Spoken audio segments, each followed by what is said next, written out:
My name is Katie Dykes. I'm the commissioner at the Connecticut Department of Energy and Environmental Protection. I'm so appreciative of everyone joining us today for this special event where we're highlighting Governor Lamont's legislative proposal, a bill, Senate Bill 822, which Climate Change Mitigation and Home Energy Affordability Bill. This is a really critical moment here in our state.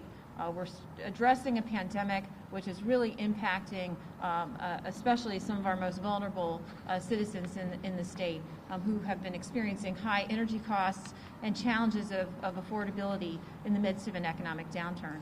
And at the same time, we're tackling a climate crisis that calls on us to reduce our energy footprint and help reduce carbon emissions to protect our state and our planet from a changing climate. Governor Lamont's leadership on these twin crises is really highlighted in this bill, which will, for the first time, give homeowners and renters valuable information about the energy costs of their homes, of the places that they're living. This bill has a really unique provision that will ensure that homeowners and renters are given information about the utility costs of a property that they're contemplating purchasing or renting. In two examples, the bill will require landlords or homeowners offering a home for sale to either provide a home energy score, a specialized label that is available to folks who participate in the state's award-winning energy efficiency programs, or to provide the last 12 months of utility data usage. This is a program that's implemented successfully in 5 other states, and Connecticut has long been a leader. For over 20 years, we have been investing in energy efficiency programs across the state. It's helped us to dramatically reduce our energy usage and improve on energy costs for homeowners and renters across the state. But with this legislation, this will ensure that folks who are out there looking for a home are armed with the best information. It provides transparency so that people can understand not just what the purchase price or the monthly rent will be, but also what the cost of heating and powering their home will be. That's really, really important information that our citizens deserve to have. And by the way, that will make a huge difference in helping to incentivize landlords and homeowners to invest in energy efficiency, to get more value out of some of those things that are otherwise a little hard to measure and market, like insulation. We have, through Governor Lamont's leadership, made tremendous strides in our energy efficiency programs, and it's never been more important. Today we have our citizens in the state are paying on average about $3,600 per year in utility bill costs.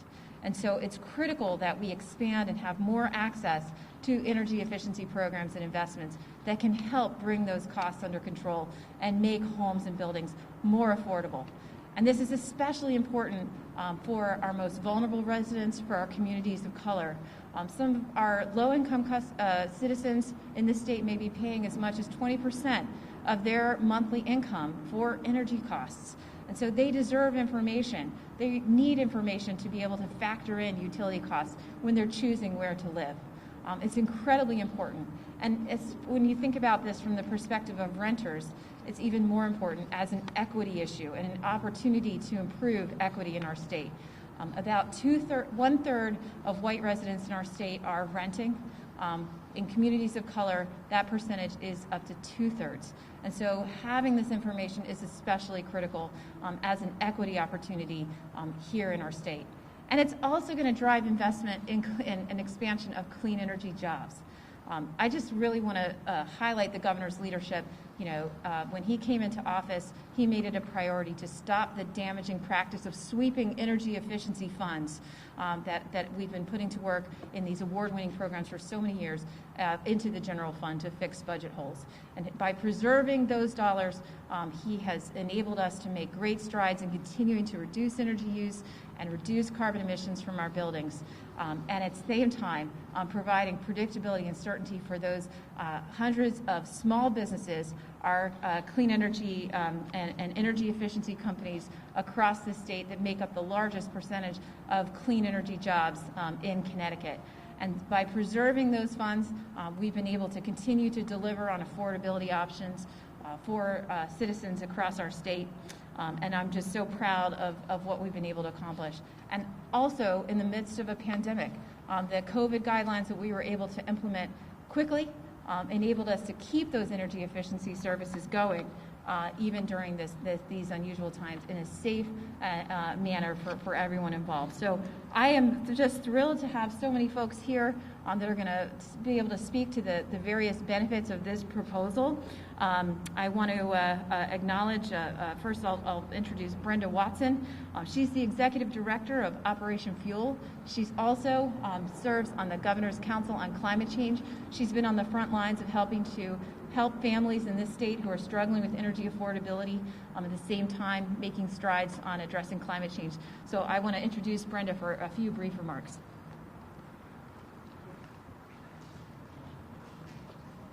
Thank you, Commissioner Dykes. Good morning, everyone. My name is Brenda Watson. I'm the Executive Director of Operation Fuel. I want to thank Governor Lamont for his leadership on this bill and for inviting me to speak about it this morning. Operation Fuel ensures equitable access to energy for all by providing year-round energy assistance, promoting energy independence, and advocating for affordable energy. The disclosure of home energy performance will not only promote greater transparency, but it will also educate the everyday efficiency. This concept is no different than being able to attain a Carfax report or a miles per gallon report when car shopping. At Operation Fuel, we do our best to ensure that we educate our consumers on the importance of energy usage and alert them to other programs and products via the Energize Connecticut program and the Green Bank. Over the years, we have found that more and more applicants are interested in learning about their usage and saving money on their energy costs. Some are shocked when they are alerted to what their potential savings could have been if they had shopped around. Some people that we help are currently living in rental units that are drafty, with old or performing heating systems, driving up their energy use and annual costs. Having the energy disclosure of an apartment or home up front will empower consumers to make the best decision for them, and being able to save on energy may mean rent and mortgage payments are made on time. And with 400,000 households struggling with the cost of home energy and other basic needs, any effort that will impact savings and lead to conservation behavior is a win, especially for the low and moderate income consumer. And home energy wasn't what it was 50 years ago. Home energy is complex. Customers are now analyzing their energy bills. They're looking at the delivery charge compared to generation. And consumers have come to understand that home energy is a product.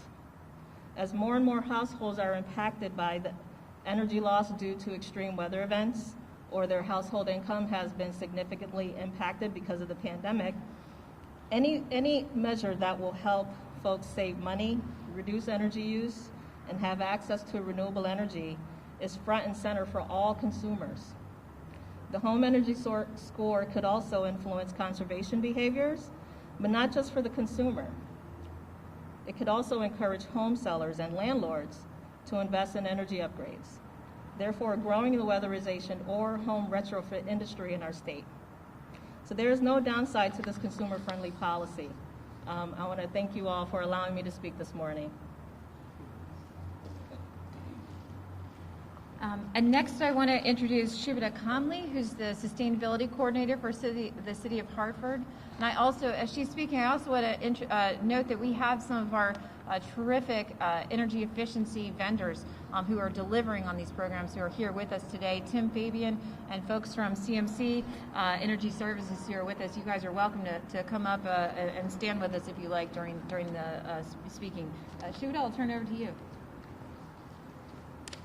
Thank you, Commissioner Dykes. Can you hear me okay? Yeah. Good. My name is Shubhita Kamli. I'm Director of Sustainability for the City of Hartford. It's so good to be here today with Governor Lamont, Commissioner Dykes, and colleagues from DEEP and Operation Fuel. The city is extremely supportive of these consumer protections introduced by the governor and his team, particularly because community members in Hartford struggle with high energy bills.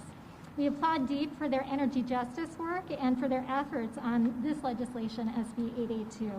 Connecticut has among the highest residential electricity prices in the nation. In Hartford, we've had thousands of households struggle to pay their bills.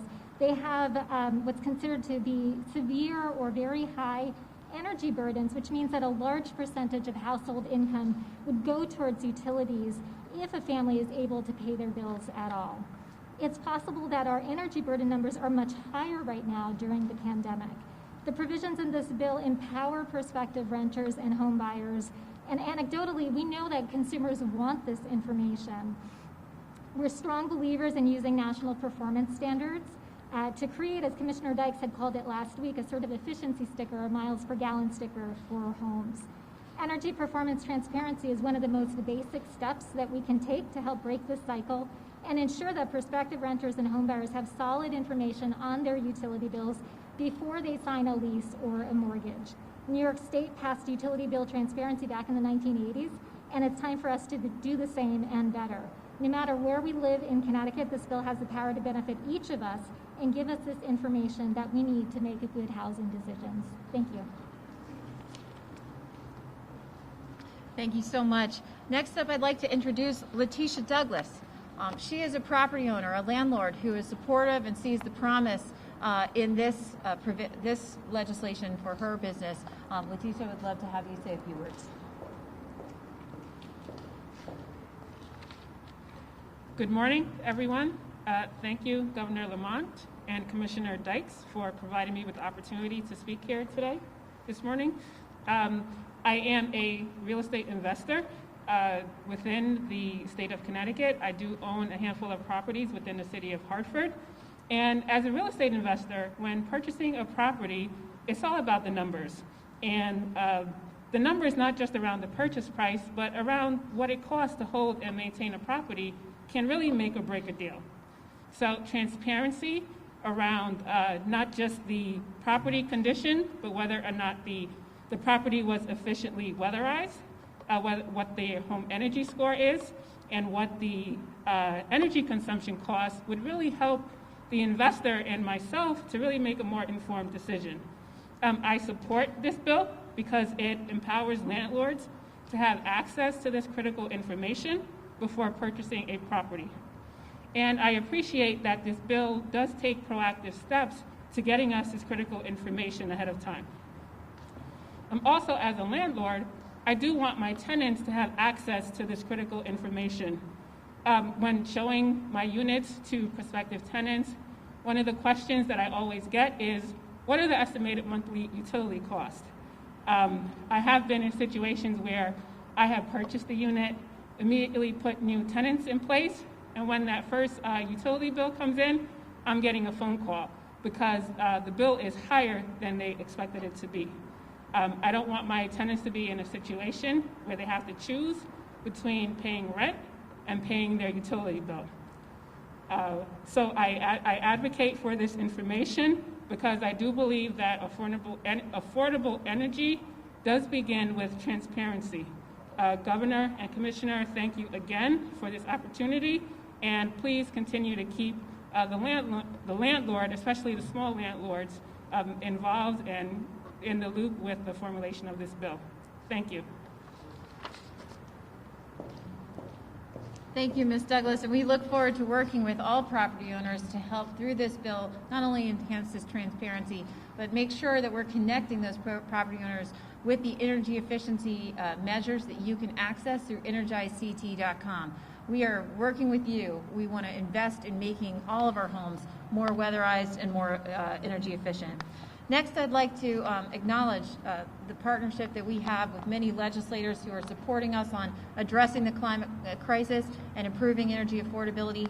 Two who are with us today, Senator Doug McCrory and Representative Jerry Reyes. Representative Reyes, I would love to have you say a few words.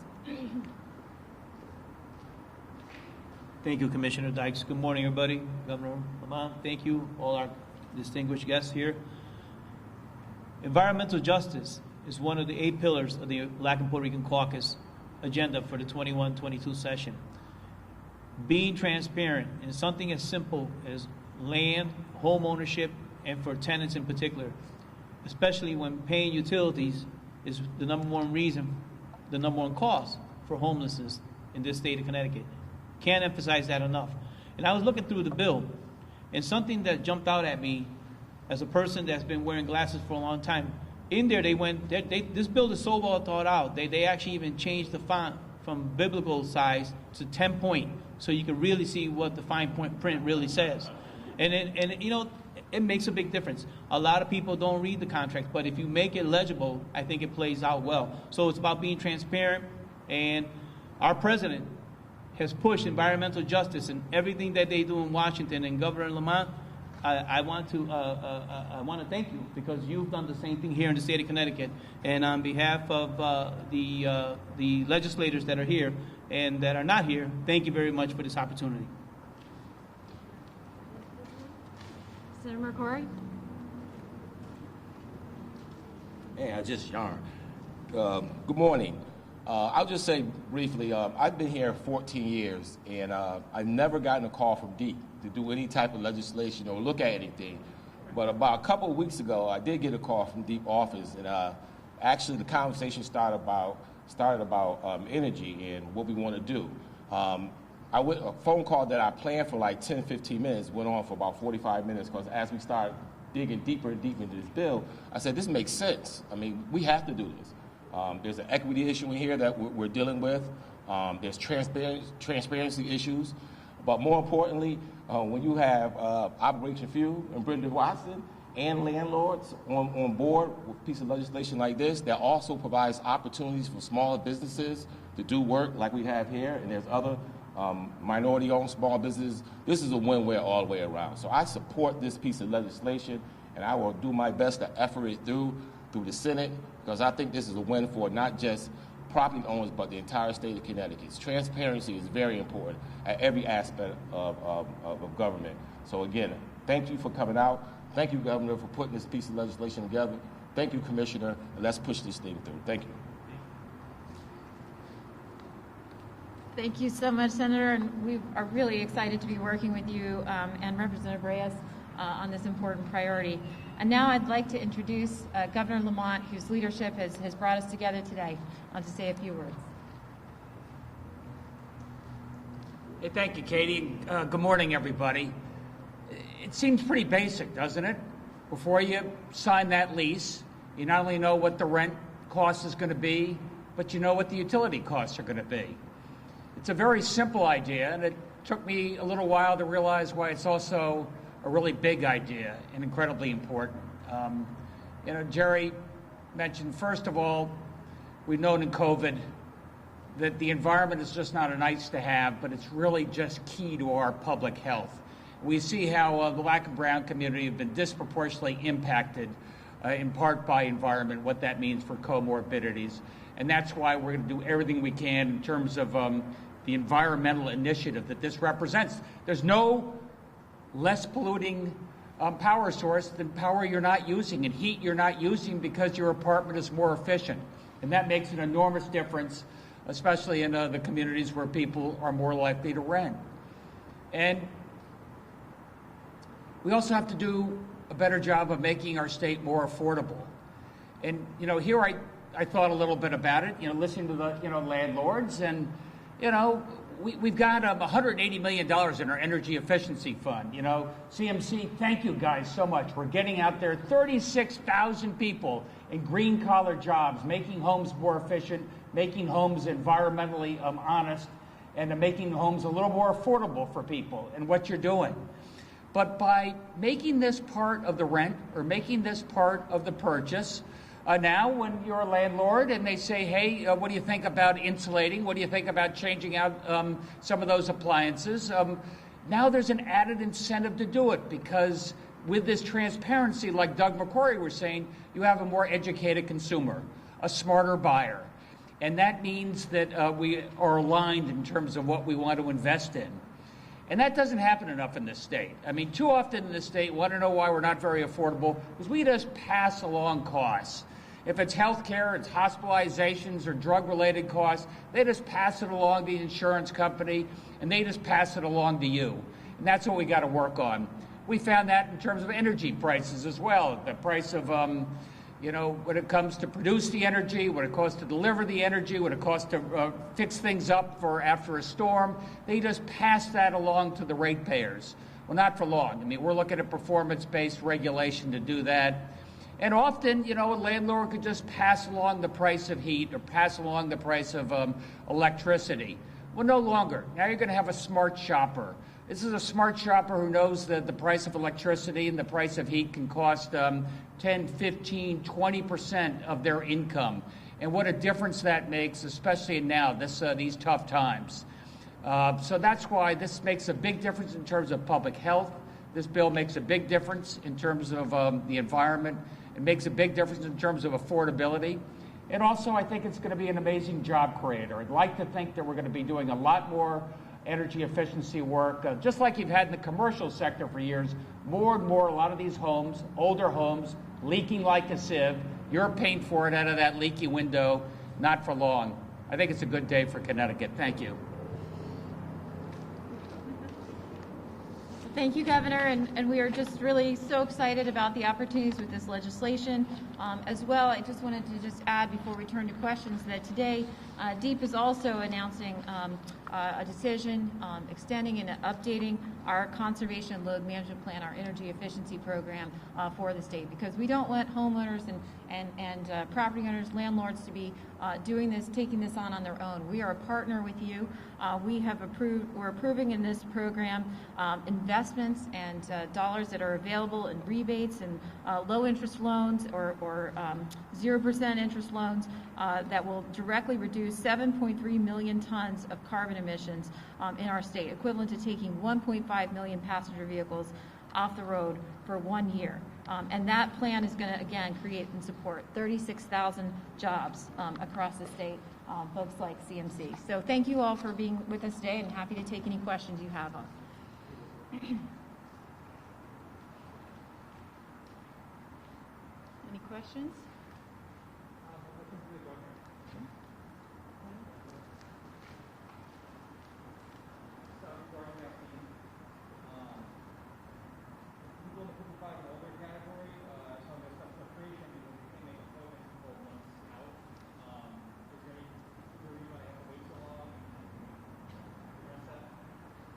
The question is for people 55 and over. It was opened up to that group today. It's about 600,000 people, and we don't have that many vaccines we're getting on a weekly basis.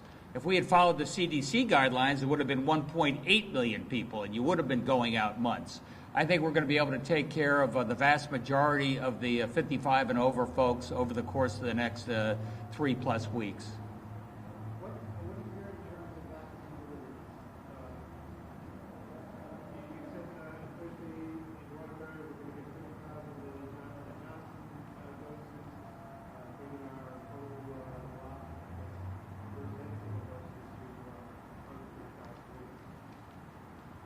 The question, Paul, was about the J&J doses and when they're coming.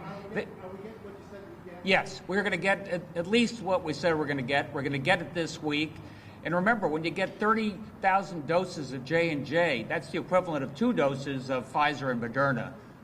So it's going to make a big difference. And we'll start getting those shots in the arm this week.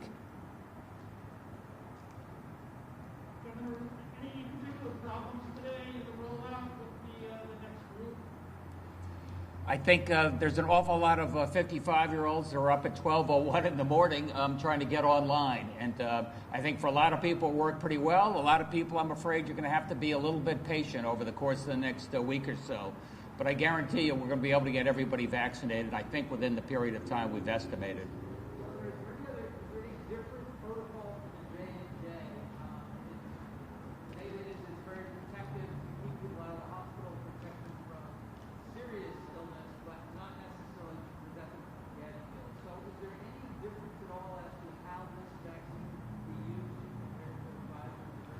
Yeah, that's a really good question, Paz, and I got to tell you, we just don't know yet. We haven't gotten CDC guidance on it yet in terms of how they recommend it. There's been some stories that look at maybe if you were infected before, you have some antibodies. J&J would be a really good way to go, but right now we have 3 vaccines that really work and keep you out of the hospital and keep you from dying. That's what you got to know. Thanks, everybody.